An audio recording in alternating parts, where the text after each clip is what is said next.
Здравейте, Неян, това е Неян и контролерите нямат срам. Седиш си, возиш си се в градския транспорт и изведнъж ще се появи някакъв чичак или леличка, която просто ще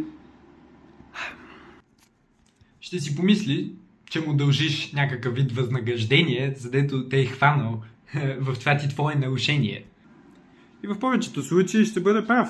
Да, хубаво, хванали са те. Приеми го и продължи напред. Само че въпросът е, колко беше глобата точно?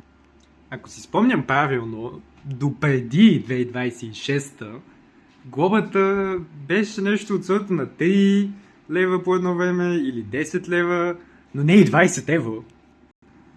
Колкото между другото ми взеха, като ме глобиха на рождения ми ден. Това е real story. Така че представете си, не стига, че ви глобяват, нали, а и са някакви безбожни суми. И ти си мислиш, нали, че това е правилно и нали, че ще им ги дадеш. Но не, това е карат на това, цялото нещо. Защото последните два пъти, в които са ме хващали в нарушение, съжалявам, не съм си заредил картата още, са искали да ме глобят, нали, 20 евро, еди какво си, обаче след дълго и ужесточавано оспорване на тази безбожна сума, в крайна сметка осъзнах нещо. А именно, че няма точно определена сума, която могат да те глобят. Тоест, те всеки един път си я измислят. Тъй като те си изплъзнаха контролерите първия път, което беше много голяма грешка от тяхна страна. Просто казаха, за вас правим отстъпка. И аз бях като, окей, кой определя тази отстъпка?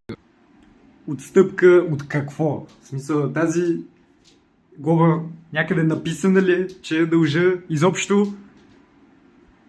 И следователно го питах, нали, този въпрос. Кой определя тази отстъпка? Той каза, държавата я определя. И аз бях като, окей, покажете ми къде държавата е написала, че глобата е 20 евро и кой ви е казал, че вие можете да ми правите отстъпка. И той заби.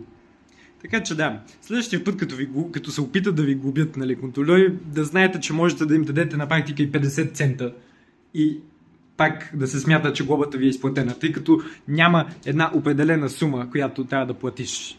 Поне от това, което аз съм забелязал.